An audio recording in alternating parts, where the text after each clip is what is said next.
Welcome to Jeeva's cooking. இந்த வீட்டில் என்ன பார்க்க போகிறோம் அப்படின்னா, பீட்ரூட்டில் ஒரு சூப்பராக ஒரு பிரேக்ஃபாஸ்ட் செய்ய போகிறேன். பார்க்கலாம். ஃபஸ்ட்டு இது வந்து தோல் சீவிட்டு இதை நல்லா துருவி எடுத்துக்கலாம். பாருங்கள், பீட்ரூட் துருவியாச்சு. கேரட்டு, முட்டைக்கோசு, வெங்காயம், அடுத்து வந்து கொத்தமல்லி இலை, இஞ்சி, பூண்டு, மிளகாய், கருவேப்பிலை. இது கூட கொஞ்சமாக தேங்காய், பாருங்கள், கொஞ்சம் தேங்காயும் கொஞ்சம் பொட்டுக்கல்லையும் வச்சு அரைச்சி எடுத்துக்கிடணும். அடுத்து ஒரு அரை கப் அளவுக்கு நான் வந்து என்ன பண்ணியிருக்கேன், அரிசி மாவு எடுத்துருக்கேன். இப்போ இதை மட்டும் அரைச்சிட்டு வந்துடலாம்.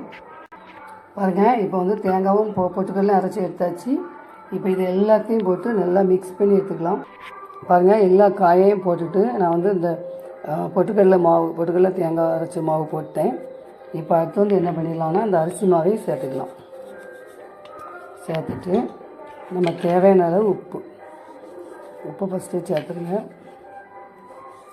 போட்டுட்டு நல்லா பிசைஞ்சு எடுத்துக்கலாம்.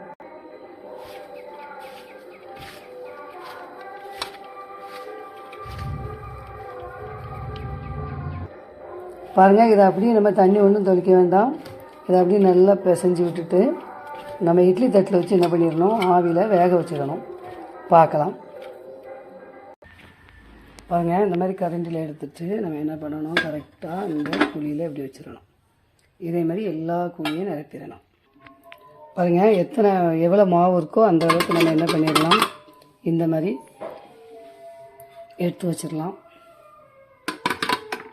இப்போ பாருங்கள், இதை வந்து ஆவியில் வேக வைக்கணும், மூடி போட்டு. இப்போ வந்து இது வந்து வெந்து வரட்டும். இது ரொம்ப நல்லது, சின்ன பிள்ளைகளுக்கெல்லாம் ரொம்ப நல்லது. இது செஞ்சு பாருங்கள். வெந்து வந்தோடனே என்ன செய்யணும்னு பார்க்கலாம்.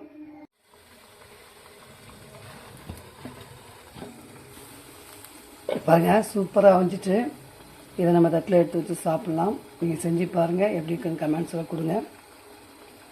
இந்த வீடியோ பிடிச்சதை லைக் பண்ணுங்கள், ஷேர் பண்ணுங்கள், சப்ஸ்கிரைப் பண்ணுங்கள். தேங்க்ஸ் ஃபார் வாட்சிங்.